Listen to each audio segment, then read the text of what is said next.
نہیں بلکہ جس نے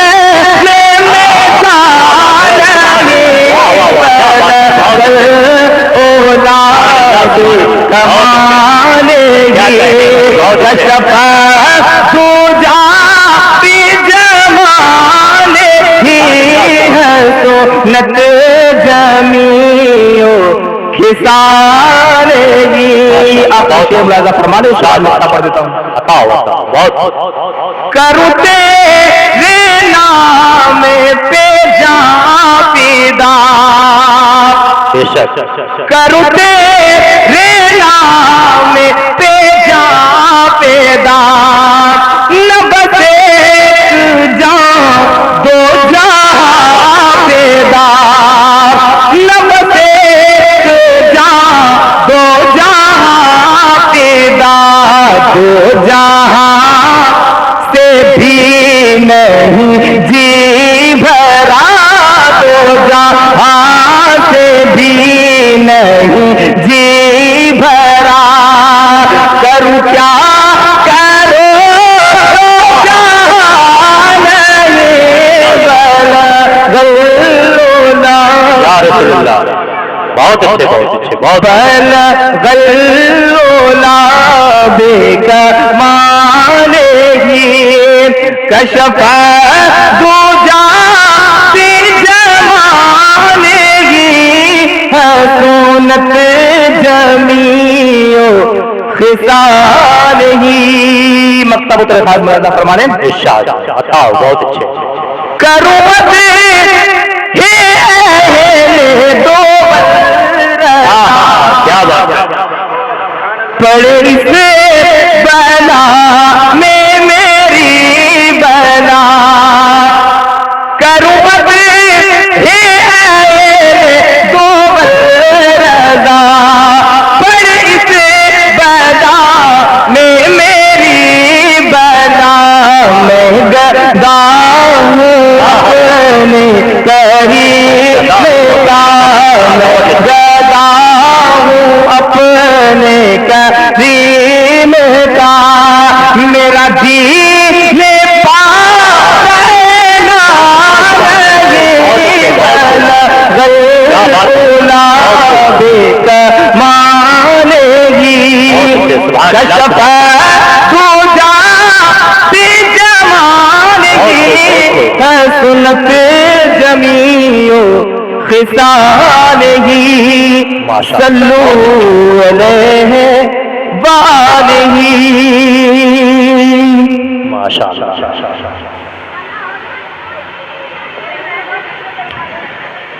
ہو نہ یہ پھول تو بلبل کا ترنم بھی نہ ہو,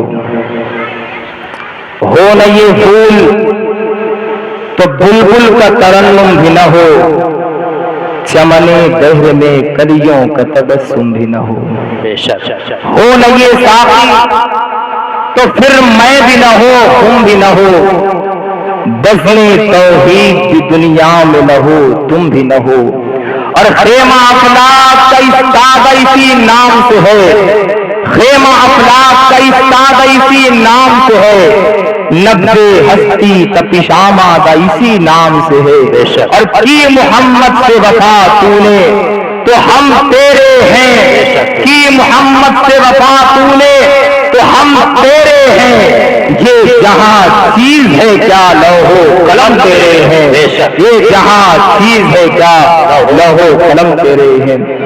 سب سے اعلیٰ ہو اولا ہمارا نبی, سب سے اعلیٰ ہو اولا ہمارا نبی, سب سے بالا ہو اعلیٰ ہمارا نبی, اپنے مولا کا پیارا ہمارا نبی, دونوں عالم کا دولا ہمارا نبی, خلق سے اولیاء اولیاء سے رسول, خلق سے اولیاء اولیاء سے رسول, اور رسولوں سے اعلیٰ ہمارا نبی, اور رسولوں سے اعلیٰ ہمارا نبی. غم زدوں کو رضا مجھتا دیجے کہ ہے, غم زدوں کو رضا مجھتا دیجے کہ ہے, بے کسوں کا سہارا ہمارا نبی, بے کسوں کا سہارا ہمارا نبی. عزیزان گرامی, آج ہم یہاں پر جتنے لوگ حاضر ہیں سارے لوگ نبی کون و مقام صلی اللہ تعالی علیہ وسلم کی آمد کی خوشی منا رہے ہیں. بے شک سارے لوگ نبی کی آمد کا جشن منا رہے ہیں. اور یہ لوگ نبی کی آمد کا جشن کیوں نہ منائیں؟ یہ دنیا کا دستور ہے. جب انسان کو کوئی دولت ملتی ہے، کوئی نعمت ملتی ہے، کچھ بھی اس پر انعام ہوتا ہے تو وہ خوش ہو جاتا ہے. بے شک ایک بیمار کو جب شفا ملتی ہے وہ خوش ہو جاتا ہے. ایک غریب انسان کو جب دولت ملتی ہے تو وہ خوش ہو جاتا ہے. بے شک کوئی بندہ مظلومیت کی زندگی بسر کر رہا ہے، اس کے پاؤں میں ظلم کی زنجیریں بندھی ہوئی ہے، جب اس کے پاؤں سے ظلم کی زنجیریں ٹوٹتی ہے تو وہ خوش ہو جاتا ہے. یہ دنیا کا دستور ہے کہ جب انسان کو تھوڑی سی نعمت ملتی ہے تو وہ خوش ہو جاتا ہے. آپ سے میں پوچھنا چاہتا ہوں، اس کائنات میں اللہ رب العزت نے بے شمار نعمتیں بنائی ہے، اتنی نعمتیں بنائی ہے کہ انسان اس کو شمار نہیں کر سکتا. انسان اللہ کی نعمتیں نہیں گن سکتا، بلکہ قرآن فرماتا ہے ان نعمت اللہ لا تحصوها، کہ اگر تم اللہ کی نعمتیں شمار کرنا چاہتے ہو، تم اللہ کی نعمتیں گننا چاہتے ہو تو تم کبھی شمار نہیں کر سکتے، تم کبھی گن نہیں سکتے. بے شک یہاں پر میں ایک نقطہ دینا چاہتا ہوں کہ اللہ تبارک و تعالیٰ نے اپنے بندوں کو بے شمار نعمتیں عطا فرمائی ہے. بے شک یہ نعمتیں جو ہمیں ملی ہے یہ کس کے صدقے میں ملی ہے؟ آپ کسی بھی عاشق رسول سے پوچھیں، کسی بھی سچے ایمان والے سے پوچھیں تو وہ آپ کو یہی جواب دے گا کہ ہمیں جو بھی نعمتیں ملی ہے وہ نبی کے صدقے میں ملی ہے، نبی کی بارگاہ سے ہمیں ملی ہے، نبی کی بارگاہ کے فیض کی بنیاد پر ہمیں ملی ہے. یہ ساری نعمتیں جو ہمیں ملی ہے وہ نبی کے صدقے میں ملی ہے. جو ہمیں دین ملا ہے تو نبی کے صدقے میں ملا ہے، قرآن ملا ہے تو نبی کے صدقے میں ملا ہے، اسلام ہمیں ملا ہے تو نبی کے صدقے میں ملا ہے. میں آپ سے کہنا چاہتا ہوں ہمیں قرآن ملا ہے تو نبی کے صدقے میں ملا ہے. اور اگر کوئی ہم سے پوچھے تو ہم یہ کہہ دیں گے کہ ہمیں رب کا عرفان ملا ہے، خدا کی پہچان ملی ہے، ہم نے رب سے جلال کو جانا ہے تو نبی کے صدقے میں جانا ہے. نبی کے صدقے میں اللہ رب العزت نے ہمیں بے شمار نعمت. اور جب اللہ تبارک و تعالیٰ نے یہ ساری نعمتیں ہمیں نبی کے صدقے میں عطا فرمائی ہے، ساری نعمتیں ہمیں نبی کے صدقے میں ملی ہے، ذرا ملت اسلامیہ، اور یہ نعمتیں اتنی ہیں کہ انسان شمار نہیں کر سکتا، گن نہیں سکتا. یہ قرآن کہہ رہا ہے کہ اللہ رب العزت کی جو نعمتیں ہیں اسے انسان گن نہیں سکتا، شمار نہیں کر سکتا. تو آپ ذرا سوچیں جس نبی کے صدقے میں ہمیں یہ نعمتیں ملی ہیں، جب وہ نعمتیں ہم نہیں گن سکتے، اللہ تبارک و تعالیٰ نے اپنے محبوب کے صدقے میں اپنے بندوں کو جو نعمتیں عطا فرمائی ہے، جب ہم ان نعمتوں کا شمار نہیں کر سکتے تو رب ذوالجلال نے اپنے حبیب صلی اللہ علیہ وسلم کو جو خود نعمتیں عطا فرمائی ہے، کیا ان نعمتوں کا کوئی شمار کر سکتا ہے؟ نہیں. بڑا افسوس ہوتا ہے جب انسان ترازو لے لیتا ہے ہاتھ میں اور پھر وہ نبی صلی اللہ تعالیٰ علیہ وسلم کے مقام و مرتبہ کو ناپنا شروع کرتا ہے، نبی کے علم کو ناپنا شروع کرتا ہے، نبی اکرم صلی اللہ تعالیٰ علیہ وسلم کے اوصاف و فضائل کو دیکھنا شروع کر دیتا ہے، اور وہ یہ کہنا شروع کر دیتا ہے کہ اللہ تبارک و تعالیٰ نے اپنے نبی کو یہ عطا کیا، وہ عطا نہیں کیا. میں کہنا چاہتا ہوں کہ جب اللہ تبارک و تعالیٰ نے اپنے نبی کے صدقے میں اتنی نعمتیں عطا فرمائی ہے کہ ہم اس کا شمار نہیں کر سکتے، تو خود اللہ تبارک و تعالیٰ نے اپنے نبی کو جو نعمتیں عطا فرمائی ہے کیا ہم اس کا شمار کر سکتے ہیں؟ بے شک کیا بات ہے. بہت تو میں عرض یہ کر رہا تھا کہ انسان کو جب چھوٹی سی نعمت ملتی ہے تو وہ خوش ہو جاتا ہے، چھوٹی سی نعمت. اور یہ کائنات میں جتنی ہمیں نعمتیں ملی ہے یہ سب رسول کے صدقے میں ملی ہے. معلوم یہ ہوا کہ اس پوری کائنات میں اگر کوئی سب سے عظیم نعمت ہے تو ہمارے آقا سرور کون و مقام رحمت انتظام صلی اللہ تعالیٰ علیہ وسلم کی ذات. بے شک بے شک. بہت ہم اس نبی کی آمد کا جشن کیوں نہ منائیں؟ ہم اس نبی کی میلاد کی محفل کیوں نہ سجائیں؟ ہم اس نبی کی آمد کا چرچا کیوں نہ کریں؟ ذرا سوچے تو صحیح، کیا اس بیٹی کو نبی اکرم سرور کون بتا صلی اللہ علیہ وسلم کی میلاد کا جشن نہیں منانا چاہیے؟ نبی کی ولادت کی خوشی نہیں منانی چاہیے کہ جب نبی صلی اللہ علیہ وسلم دنیا میں تشریف نہیں لائے تھے ان بیٹیوں کا حال کیا تھا؟ کوئی وقار نہ تھا، کوئی عزت نہ تھی، لوگ اپنے لگائے ہوئے ننے سے پودوں کو اپنے ہی ہاتھوں سے مسل دیا کرتے تھے، زندہ درگور کر دیا کرتے تھے اپنی بیٹیوں کو، مگر جب نبی دنیا میں آئے رحمت للعالمین بن کر کے آئے، ان بیٹیوں کو زندگی کس نے عطا کی ہے؟ کس کے صدقے میں انہیں زندگی ملی ہے؟ آپ ذرا سوچیں، جس بیٹی کو نبی کون و مقام صلی اللہ علیہ وسلم کے صدقے میں زندگی ملی ہے، کیا وہ نبی کی آمد کا جشن نہ منائے؟ کیا وہ نبی کی میلاد کا ذکر نہ کرے، نبی کی آمد کا چرچا نہ کرے؟ کیا وہ باپ جو نبی کی آمد سے پہلے اپنے بیٹوں کے ظلم و ستم کا شکار رہا کرتا تھا، اپنے بیٹوں کے ظلم و ستم کے جلائے ہوئے انگاروں پر جمع کرتا تھا، جب نبی دنیا میں آئے اسے راحت مل گئی، جب نبی دنیا میں آئے اسے قرار مل گیا، جب نبی دنیا میں آئے اسے چین مل گیا؟ آپ ذرا سوچیں، کیا اس باپ کو نبی کی آمد کا میلاد نہیں منانا چاہیے؟ نبی اکرم صلی اللہ تعالیٰ علیہ وسلم کا میلاد نہیں منانا چاہیے؟ نبی کی آمد کا جشن نہیں منانا چاہیے؟ جس کو نبی اکرم صلی اللہ علیہ وسلم کے صدقے میں راحت ملی ہے، سکون ملا ہے، قرار ملا ہے، چین ملا ہے، کیا اس ماں کو نبی کی آمد کا جشن نہیں منانا چاہیے جس ماں کو سرے بازار بیچ دیا جاتا تھا، جس کی قیمتیں لی جاتی تھی؟ مگر جب نبی دنیا میں آئے دنیا والوں کو بتایا، اے دنیا کے لوگوں، تم اپنی ماں کو فروخت کرتے ہو، تم اپنی ماں کو بیچتے ہو، کیا تمہیں پتا نہیں ہے کہ تمہاری ماں کا مقام کیا ہے، تمہاری ماں کی عظمت کیا ہے، تمہارے والد کا مقام کیا ہے، تمہاری ماں کا رتبہ کیا ہے؟ سنو، اب میں دنیا میں آ گیا ہوں، اب کوئی ماں بازار میں بیچی نہیں جائے گی۔ سنو، اللہ تبارک و تعالیٰ نے تمہاری ماں کے قدموں میں جنت کو رکھ دیا ہے، اگر تم جنت میں جانا چاہتے ہو اپنی ماں کی خدمت کرو، اللہ رب العزت نے جنت میں ڈال۔ سبحان اللہ، بے شک، لوگ کہتے ہیں کیوں آخر رسول اللہ کی میلاد منائی جاتی ہے، کیوں رسول اللہ کی آمد کی خوشی منائی جاتی ہے، کیوں رسول اللہ کی آمد کا چرچا کیا جاتا ہے؟ میں پوچھنا چاہتا ہوں، انسان کو کوئی بھی نعمت ملتی ہے وہ خوش ہو جاتا ہے، جس کے صدقے میں ملتی ہے انسان اس کا چرچا کرتا ہے، اس کا تذکرہ کرتا ہے۔ کوئی بندہ ہے آ کر اگر کسی غریب کی مدد کر دے، اس کو آپ کچھ پیسہ دے دے، عزیزان ملت اسلامیہ، وہ بندہ کیسا پھرتا ہے، اس کی تعریفیں کرتا ہے کہ فلاں بندہ بڑے اخلاق والا ہے، بڑے کردار والا ہے، بڑا اچھا انسان ہے، تو جس کے صدقے میں ایک نہیں دو نہیں رب ذوالجلال نے بے شمار نعمتیں عطا فرمائی ہے، کیا انسان کو اس نبی کی آمد کا جشن نہیں منانا چاہیے؟ بے شک۔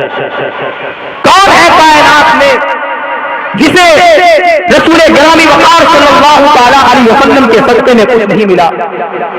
کون ہے جس پر حضور کا احسان نہیں ہے؟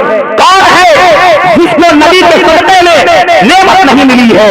منگتا تو ہے منگتا، کوئی شاہوں میں دکھا دو، منگتا تو ہے منگتا، کوئی شاہوں میں دکھا دو، جس کو میرے سرکار کے در سے ٹکڑا نہ ملا، جس کو میرے سرکار سے ٹکڑا نہ ملا ہو۔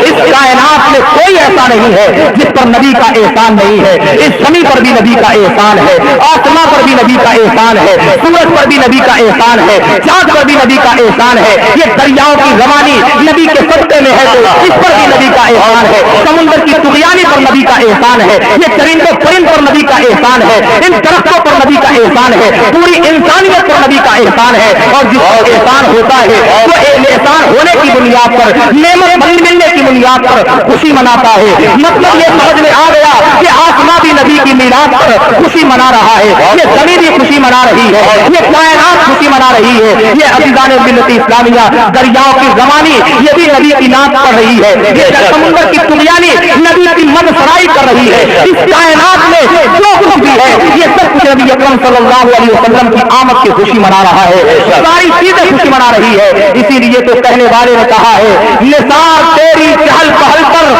ہزاروں عید ربیع الاول، نثار تیری چہل پہل پر ہزاروں عید ربیع الاول سوائے ابلیس کے جہاں میں سبھی تو خوشیاں منا رہے ہیں، سوائے ابلیس کے جہاں میں سبھی تو خوشیاں منا رہے ہیں۔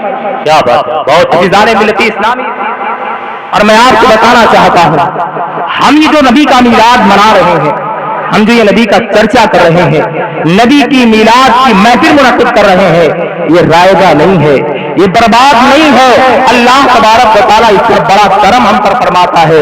علامہ اسماعیل حقی رحمۃ اللہ تعالیٰ علیہ تفسیر روح البیان میں فرماتے ہیں کہ کوئی بندہ جو نبی اکرم صلی اللہ علیہ وسلم کی میلاد کی محفل منعقد کرتا ہے، سال بھر تک اللہ تبارک و تعالیٰ اس کے گھر میں برکتیں قائم کرتا ہے۔ بے شک، بہت۔ اور شیخ محقق شیخ عبدالحق محدث دہلوی رحمۃ اللہ تعالیٰ علیہ نے فرمایا کہ یہ محفل میلاد مصطفیٰ کا انعقاد قضائے حاجات میں سریا کے مجرد ہے۔ کیا بات ہے، مطلب یہ ہے اگر کوئی بندہ پریشان حال ہے، کوئی بندہ مشکل میں ہے، کسی کی کوئی ضرورت پوری نہیں ہو رہی ہے، اللہ کے حبیب صلی اللہ تعالیٰ علیہ وسلم کی میلاد کی محفل منعقد کرے، اللہ تبارک و تعالیٰ اس کی پریشانیاں دور فرما دے گا، اللہ اس کی مشکلات کو دور فرما دے گا، اللہ اس کی ضرورتوں کو پورا کرے گا۔ بے شک، بے شک۔ یہ محفل میلاد مصطفیٰ رائے گا نہیں ہے، اور ایسا بھی نہیں ہے کہ ہم یہاں محفل میلاد مصطفیٰ کرتے ہیں تو صرف ہمیں دنیا میں برکتیں ملتی ہے، صرف ہمیں دنیا میں فائدہ ہوتا ہے، بلکہ اللہ تبارک و تعالیٰ ہمیں قبر میں بھی اس کی برکتیں عطا فرماتا ہے، اور حشر میں بھی اللہ رب العزت اس کی برکتیں عطا فرمائے گا۔ کیا بات ہے، بہت۔ امام جلال الدین سیوطی رحمۃ اللہ تعالیٰ علیہ کا نام آپ لوگوں نے سنا ہو، بہت پائے کے بزرگ ہیں اور بہت بڑے عاشق رسول بھی گزرے۔ امام جلال الدین سیوطی رحمۃ اللہ تعالیٰ علیہ کی عادت مبارکہ تھی کہ جب بھی کسی قبرستان سے گزرتے تھے بے شک، تو اہل قبرستان کو کچھ پڑھ کر کے ثواب پہنچا دیا کرتے تھے، اور کرنا بھی چاہیے۔ جب انسان مسلمانوں کے قبرستان سے گزرے تو اسے چاہیے کہ کچھ پڑھ کر کے ایثار ثواب کر دے۔ حضرت سفیان ثوری رحمۃ اللہ تعالیٰ علیہ فرماتے ہیں کہ جو بھی بندہ کسی قبرستان سے گزرا اور اس نے قبرستان والوں کو کچھ پڑھ کر کے ایثار ثواب نہ کیا، ثواب نہ پہنچایا، اس نے محمد عربی صلی اللہ علیہ وسلم کی امت کے ساتھ وفا نہیں کی۔ کیا بات ہے، تو امام جلال الدین سیوطی رحمۃ اللہ تعالیٰ علیہ کی عادت مبارکہ تھی کہ جب وہ قبرستان سے گزرتے تھے تو کچھ پڑھ کر کے ایثار ثواب کر دیا کرتے تھے۔ بے شک۔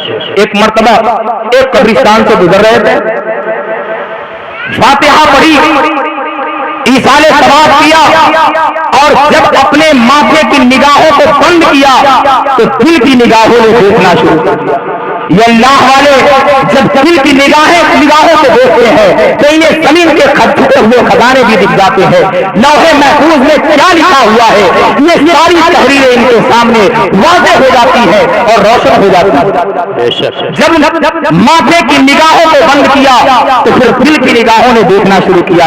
امام جلال الدین سیوطی رحمۃ اللہ تعالیٰ علیہ فرماتے ہیں کہ میں نے دیکھا کہ جتنی بھی قبریں ہیں ہر قبر میں نور ہے، مگر ایک قبر میں روشنی بہت زیادہ ہے، ایک قبر میں نور بہت زیادہ ہے۔ کہتے اتنا نور، اتنی روشنی کہ نگاہ ٹھہر ہی نہیں رہی تھی۔ کہتے ہیں میں نے اس نور پر غور کیا، میں نے اس روشنی پر غور کیا تو مجھے جو صاحب قبر تھا، جو قبر والا بندہ تھا، وہ بندہ مجھے نظر آ گیا۔ میں نے اس سے پوچھا یہ سارے قبر یہاں پر موجود ہیں، ساری قبریں موجود ہیں اور ہر قبر میں روشنی ہے، ہر قبر میں نور ہے، مگر تمہاری قبر میں نور بڑا زیادہ ہے، تمہاری قبر میں روشنی بڑی زیادہ ہے، ذرا بتاؤ تو صحیح یہ تمہاری قبر میں روشنی کی کیوں ہے؟ کہا کہ رسول اکرم صلی اللہ علیہ وسلم میری قبر میں تشریف لائے۔ بے شک۔ کہا حضور تو ساری قبروں میں تشریف لے جاتے ہیں، کہا اسی لیے تو ساری قبروں میں روشنی ہے، کہا تمہاری قبر میں یہ روشنی زیادہ کیوں ہے؟ فرمایا کہ میری قبر میں روشنی اس لیے زیادہ ہے کہ ہمارے آقا صلی اللہ علیہ وسلم جب اس قبر میں تشریف لائے تو آپ صلی اللہ علیہ وسلم مسکرائے تھے، اور آپ کے مسکرانے کی بنیاد پر میری قبر میں روشنی زیادہ۔ سبحان اللہ، سبحان اللہ، بہت۔ امام جلال الدین سیوطی رحمۃ اللہ تعالیٰ علیہ کہتے ہیں اب اس رات کو بھی پردے میں نہ رکھو، اس رات کو بھی کھول دو کہ تمہاری قبر میں حضور آئے تو کیوں مسکرائے، اور قبروں میں آئے تو حضور مسکرائے نہیں، تمہاری قبر میں آئے تو حضور کیوں مسکرائے؟ فرمایا بتایا کہ رسول گرامی وقار صلی اللہ علیہ وسلم میری قبر میں آئے تھے تو اس لیے مسکرائے تھے کہ دنیا کی زندگی میں میرا حال یہ تھا کہ میں نبی گرامی وقار صلی اللہ تعالی علیہ وسلم کی میراث کے لیے پیسے جمع کیا کرتا تھا، اور جب ماہ ربیع الاول آتا، ربیع الاول کا مہینہ آتا تو میں نبی اکرم صلی اللہ تعالی علیہ وسلم کی میراث کی محفل منعقد کیا کرتا تھا۔ آپ صلی اللہ علیہ وسلم اس سے خوش ہوئے اور نبی گرامی وقار صلی اللہ تعالی علیہ وسلم نے تبسم فرمایا، جس کی برکت سے میری قبر میں روشنی بہت زیادہ ہو گئی۔ عزیزان ملت اسلامی، ہم جو رسول اللہ کا ذکر کرتے ہیں اس سے رسول اللہ امام عشق و محبت اعلیٰ حضرت امام احمد رضا خان فاضل بریلوی رحمۃ اللہ تعالی علیہ نے فتاوی رضیہ جلد نمبر 23 کے اندر فرمایا کہ بعض صالحین زیارت جمال اقدس سے مشرف، یعنی انہیں خواب میں نبی اکرم صلی اللہ تعالی علیہ وسلم کی زیارت، اور جب نبی کا دیدار ہوا تو ان اولیاء کی جماعت نے پوچھا، ان اولیاء نے پوچھا، ان نیکوکاروں نے پوچھا، یا رسول اللہ کچھ لوگ آپ کا میلاد مناتے ہیں، کچھ لوگ آپ کی ولادت کی خوشی کرتے ہیں، آپ کیا فرماتے ہیں؟ اللہ کے رسول صلی اللہ علیہ وسلم نے فرمایا، من فرح بنا فرحنا بہی، کہ جو ہماری خوشی کرتا ہے ہم اس سے خوش ہوتے ہیں۔ یہاں لوگ رسول اللہ کا ذکر کر رہے ہیں، رسول اللہ کا چرچا کر رہے ہیں، آپ صلی اللہ تعالی علیہ وسلم گنبد خضرا میں خوش ہو رہے ہیں، اور جب رسول اللہ خوش ہیں تو پھر ہمیں یہ بات کا پتہ چل گیا کہ جب رسول اللہ خوش ہے تو خدا بھی خوش ہے، اس لیے کہ جو نبی کی رضا ہے وہی خدا کی رضا ہے۔ جو جہاں چاہتا ہے رضائے محمد، خدا جہاں چاہتا ہے خدا کی رضا، اور خدا چاہتا ہے رضائے محمد، ساری کائنات نبی کی رضا چاہتی ہے، اور نبی آخر الزمان صلی اللہ تعالی علیہ وسلم کی رضا اللہ تبارک و تعالی چاہتا ہے۔ بے شک سارے جہان والے یہ خدا کی رضا چاہتے ہیں، مگر خدا اپنے محبوب کی رضا چاہتا ہے۔ بے شک ذرا ملت اسلامی، اس لیے ہمیں چاہیے کہ ہم نبی اکرم صلی اللہ تعالی علیہ وسلم کا جشن منائیں، آپ صلی اللہ تعالی علیہ وسلم کے ذکر کی محفل منعقد کریں۔ بس تھوڑی بات اور بیان کر کتنی بات، بے شک نبی کا میلاد ہمیں منانا چاہیے، کیونکہ جس طریقے سے نبی اکرم صلی اللہ تعالی علیہ وسلم نے آپ نے سماعت کیا کہ آپ صلی اللہ تعالی علیہ وسلم اپنے ذکر سے خوش ہوتے ہیں، ہمیں نبی کا میلاد منانا چاہیے۔ اسی طریقے سے تاجدار قوم و مقام صلی اللہ تعالی علیہ وسلم اپنی اطاعت کی بنیاد پر بھی خوش ہوتے ہیں۔ اس لیے ہمیں چاہیے کہ جس طریقے سے ہم نبی کا میلاد منا رہے ہیں، نبی کی آمد کا چرچا کر رہے ہیں، اسی طریقے سے ہم نبی اکرم صلی اللہ تعالی علیہ وسلم کی اطاعت کریں، آپ کی فرمانبرداری کریں، آپ کے سیرت و کردار کو اپنائیں، اس سے بھی رسول اکرم صلی اللہ تعالی علیہ وسلم خوش ہوتے ہیں۔ اب ظاہر بات ہے نبی کے کردار کو اپنانا ہے، نبی کے اخلاق کو اپنانا ہے، تو ہمیں معلوم ہونا چاہیے کہ نبی کا کردار، بے شک ہمیں معلوم ہونا چاہیے کہ نبی کی سیرت کیا ہے۔ اگر تم نبی کا کردار جاننا چاہتے ہو تو پوچھو حضرت عائشہ صدیقہ رضی اللہ تعالی عنہا سے۔ آپ فرماتی ہے لوگوں نے پوچھا تھا اے عائشہ بتاؤ کہ نبی کا کردار کیا ہے، نبی کا اخلاق کیا ہے؟ حضرت عائشہ فرماتی ہے کانا خلق القرآن، نبی کا خلق، نبی کا اخلاق قرآن ہے۔ مطلب یہ ہے کہ اللہ تبارک و تعالیٰ نے جس اخلاق و کردار کو اللہ تبارک و تعالیٰ نے پسند فرمایا ہے قرآن میں، جس قول و فعل کو اللہ تبارک و تعالیٰ نے پسند فرمایا ہے قرآن میں، یہ ساری چیزوں کے مظہر ختم ہے اللہ کے حبیب صلی اللہ علیہ وسلم۔ اور جس کردار کو قرآن نے ناپسند کیا ہے، قرآن نے جس کردار کو پسند نہیں کیا ہے، اللہ کے حبیب صلی اللہ علیہ وسلم کا دامن اس سے پاک۔ بے شک نبی کا کردار حضرت انس بن مالک رضی اللہ تعالیٰ عنہ سے پوچھو، حضرت انس بن مالک رضی اللہ تعالیٰ عنہ 10 سال تک نبی کی خدمت میں، بے شک کتنی سال تک خدمت میں رہے؟ 10 سال تک۔ یہ زمانے کے حالات ہیں، بتانے کی ضرورت نہیں ہے۔ اگر کوئی بندہ کسی کے یہاں ملازمت کرتا ہے 1 سال میں 2 سال میں کوئی ایسا موقع آ جاتا ہے کہ مالک اپنے مزدور کو ڈانٹ دیتا ہے, پھٹکار لگا دیتا ہے اور یہ کہتا ہے تم نے یہ کیا کر دیا, تمہیں نہیں کرنا چاہیے تھا, تم نے یہ غلط کر دیا, ڈانٹ پلا دیتا ہے, پھٹکار دیتا ہے. مگر قربان جائیے نبی اکرم صلی اللہ تعالی علیہ وسلم کی عظمت پر, آپ کے کردار پر, آپ صلی اللہ تعالی علیہ وسلم کی خدمت میں حضرت انس بن مالک 2 سال نہیں, 4 سال نہیں, 10 سال تک آپ صلی اللہ علیہ وسلم کی خدمت میں رہے. مگر میں تاریخ نگاروں سے پوچھنا چاہتا ہوں, کیا تم نے نبی اکرم صلی اللہ علیہ وسلم کا کی سیرت کا کوئی ایسا بھی واقعہ لکھا ہے کہ آپ صلی اللہ تعالی علیہ وسلم نے حضرت انس بن مالک رضی اللہ تعالیٰ عنہ کو 10 سال کی مدت میں پھٹکار لگائی؟ حضرت انس بن مالک رضی اللہ تعالیٰ عنہ فرماتے ہیں کہ 10 سال تک میں نے حضور کی خدمت کی اور 10 سال میں نبی گرامی وقار صلی اللہ تعالیٰ علیہ وسلم نے مجھے کیا بات ہے, بہت. اور کوئی کام میں نے حضور کے مزاج اقدس کے خلاف کر دیا تو اللہ کے رسول نے یہ نہیں فرمایا اے انس تم نے یہ کیوں کر دیا, اور اگر نہیں کیا کوئی کام تو حضور صلی اللہ علیہ وسلم نے یہ نہیں فرمایا کہ اے انس تم نے یہ کام کیوں نہیں کیا. اگر خلاف کر دیا تو بھی ڈانٹ نہیں, اور اگر نہیں کیا تو بھی کوئی مسئلہ نہیں. 10 سال تک حضور کی خدمت میں رہے مگر آپ صلی اللہ تعالی علیہ وسلم نے انہیں کبھی ڈانٹ نہیں دلایا, اللہ کے رسول صلی اللہ علیہ وسلم نے انہیں کبھی پھٹکار. یہ نبی کا کردار. اگر تم نبی کا کردار دیکھنا چاہتے ہو,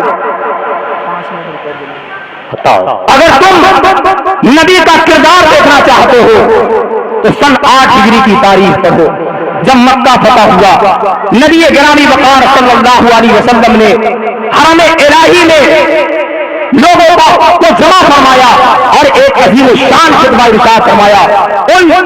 اس مجمع میں جس طریقے سے اسلام کے سپاہ سالار موجود تھے, اسلام کے پیروکار موجود تھے, اسی طریقے سے وہ لوگ بھی موجود تھے جو محمد عربی صلی اللہ تعالی علیہ وسلم کی اپنے دل میں عداوتیں رکھا کرتے تھے. وہ لوگ بھی موجود تھے جو نبی اکرم صلی اللہ علیہ وسلم کا کلمہ نہیں پڑھتے. نبی اکرم صلی اللہ علیہ وسلم نے ایک شاعرانہ نگاہ ڈالی, نگاہ چڑھائی تو دیکھا اس مجمع میں وہ بندہ بھی موجود ہے جس نے کبھی نبی اکرم صلی اللہ تعالی علیہ وسلم کی گردن مبارک پر صحن کعبہ میں اوڑھی رکھی تھی. وہ لوگ بھی موجود ہیں جنہوں نے رسول اللہ صلی اللہ علیہ وسلم کے راستے میں کانٹے بچھائے تھے. وہ لوگ بھی موجود ہیں جنہوں نے نبی اکرم صلی اللہ تعالی علیہ وسلم پر ظلم و ستم کی بارشیں کی تھی. وہ لوگ بھی موجود ہیں جنہوں نے حضرت بلال حبشی, آپ صلی اللہ تعالی علیہ وسلم کے صحابہ کرام, حضرت بلال حبشی, حضرت عمار بن یاسر, حضرت خباب رضوان اللہ تعالی علیہ اجمعین پر ظلم و ستم کی بارشیں کی تھی. وہ لوگ بھی موجود تھے جنہوں نے آپ صلی اللہ تعالی علیہ وسلم کے دندان مبارک کو شہید کیا, جنہوں نے آپ صلی اللہ علیہ وسلم کو شیب ابی طالب میں زندگی گزارنے پر آمادہ کیا. وہ لوگ بھی موجود تھے جو آپ کی جان کے دشمن تھے, جو آپ کے مال کے دشمن تھے, جو آپ کی اولاد کے دشمن تھے, جو آپ کے گھرانوں اور خاندان کے دشمن تھے. ایسے لوگ بھی موجود تھے مگر تاریخ گواہ ہے اللہ کے نبی صلی اللہ تعالی علیہ وسلم نے کسی سے انتقام نہیں لیا, بلکہ نبی گرامی وقار صلی اللہ علیہ وسلم نے فرمایا لا تثریب علیکم اليوم انتم الطلقاء, آج تم پر کوئی بلاوت نہیں ہے. تم یہ سمجھو کہ آج محمد عربی کو بادشاہت مل گئی ہے, حکومت مل گئی ہے, اب ہم سے یہ انتقام لیں گے. نہیں, آج تم پر کوئی بلاوت نہیں ہے, تمہیں آزاد کیا جاتا ہے, جاؤ تم سب آزاد ہو. یہ محمد عربی صلی اللہ علیہ وسلم کا کردار. آج لوگ نبی اکرم صلی اللہ علیہ وسلم کے اخلاق کی باتیں تو کرتے ہیں, نبی کے کردار کی باتیں تو کرتے ہیں, مگر ان کرداروں پر عمل نہیں کرتے. ایک بھائی اپنے بھائی کو معاف نہیں کرنا چاہتا ہے. آپ ذرا دیکھیں تو صحیح, محمد عربی صلی اللہ علیہ وسلم نے اپنی جان کے دشمنوں کو معاف کر دیا ہے. یہ میرے آقا صلی اللہ علیہ وسلم کا کردار ہے. میرے آقا صلی اللہ تعالی علیہ وسلم نے دنیا والوں کو مساوات کا درس دیا ہے, برابری کا درس دیا ہے. آپ صلی اللہ تعالی علیہ وسلم غریبوں کا سہارا بنا کرتے تھے, بیواؤں اور یتیموں کا